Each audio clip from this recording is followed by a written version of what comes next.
नहीं किया था। जब सुना कि मेरा ब्याह धृतराष्ट्र से हो रहा है जो बाह्य नेत्र रहित है, उसी समय पट्टी बांध दी कि जब मेरा पति संसार को नहीं देख सकता तो मैं भी संसार को नहीं देख, जब मेरा पति मेरे रूप को नहीं देख सकता तो मैं भी किसी के रूप को नहीं देख। पट्टी बांध दी। जब महाभारत का युद्ध चल रहा था, बड़े बड़े वीरों को मार गिराया जा रहा था, गांधारी ने दुर्योधन से कहा, सुन, मुझे पता है कि भीम की गदा को तू झेल नहीं पाएगा, क्योंकि सबसे बड़ी बात भगवान का वरद हस्त उनके ऊपर है। दूसरी बात, वो पवन पुत्र है, जो अपने आवेश में आ जाएगा तो तेरी सामर्थ्य नहीं कि उसकी गदा के प्रहार को तू सह सके। कि अगर कोई परास्त कर सकता है तो कर्ण परास्त कर सकता है पांडु। उसकी वीरता देखकर, क्योंकि ये युधिष्ठिर से भी बड़े हैं कर्ण, घबरा गए युधिष्ठिर। कर्ण के सामने हम पांचों पांडवों में किसी के सामर्थ्य नहीं कि विजय प्राप्त कर सके।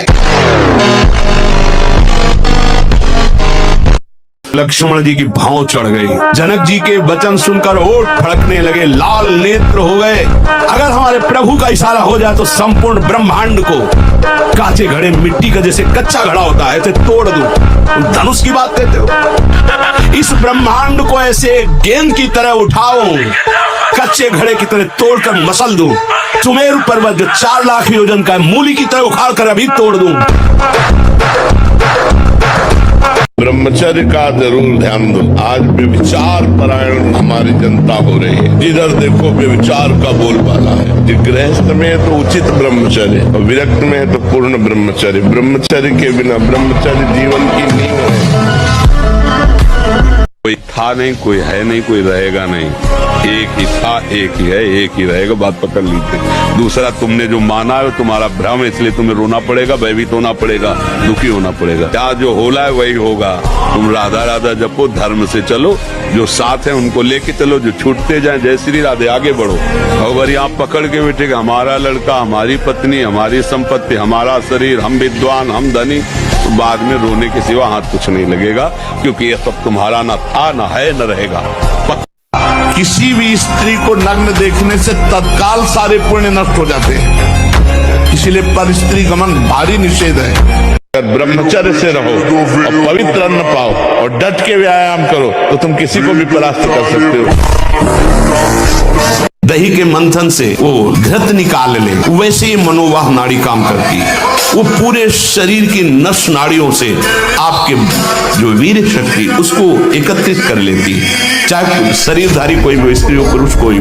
कश्मीर के पंडितों को जब औरंगजेब ने हुक्म किया कि सब इस्लाम धर्म को स्वीकार करो नहीं तो कत्लेआम कर देंगे, भागे वो लोग। उस समय महामहिम तेग बहादुर सिंह विराजमान थे, उनकी चरण शरण में आए। उन्होंने कहा, जाओ और बादशाह से कह दो कि अगर तेग बहादुर सिंह को इस्लाम स्वीकार करवा दो तो हम बिना किसी शर्त के आपकी आज्ञा का पालन करें। बादशाह ने तत्काल उनको काबू में किया और कहा, हमारे धर्म को स्वीकार कर। उनका, तुम अपने धर्म में मुझे कैसे बदल सकते हो, तुम्हारी सामर्थ्य नहीं।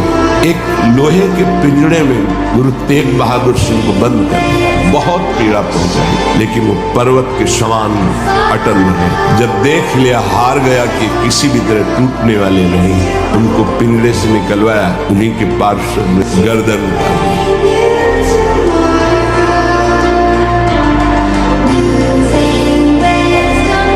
जन्म मृत्यु की परंपरा को बंद करने का समय आ गया है। जैसे भगवान अर्जुन से कहते हो, उत्तिष्ठ परंतप, गांडियों में प्रत्यंचा चढ़ा और अपने धर्म का पालन कर, मार इनको। ऐसे खड़े हो जाओ और सामने शत्रु विराजमान, काम क्रोध लोभ मोह मद मत्सर ईर्ष्या द्वेष, ज्ञान का प्रचंड धनुष लेकर विवेक का बाण संधान कर और मार।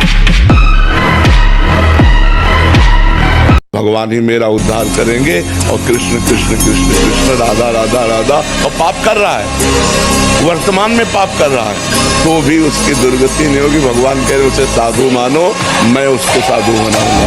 करो सब।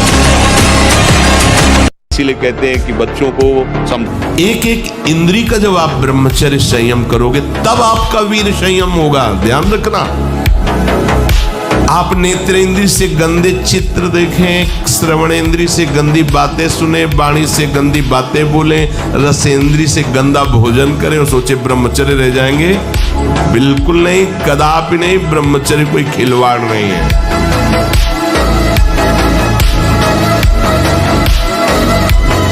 अगर बादाम ज्यादा खाओगे तो लीवर खराब हो जाएगा। देखो कुछ दिन बाद देख लेना, ये जो लोग कहते हैं ना कि अरे बाबा लोग सब कहते हैं, देख लेना तुम्हारे पुरखा पानी पा जाएंगे।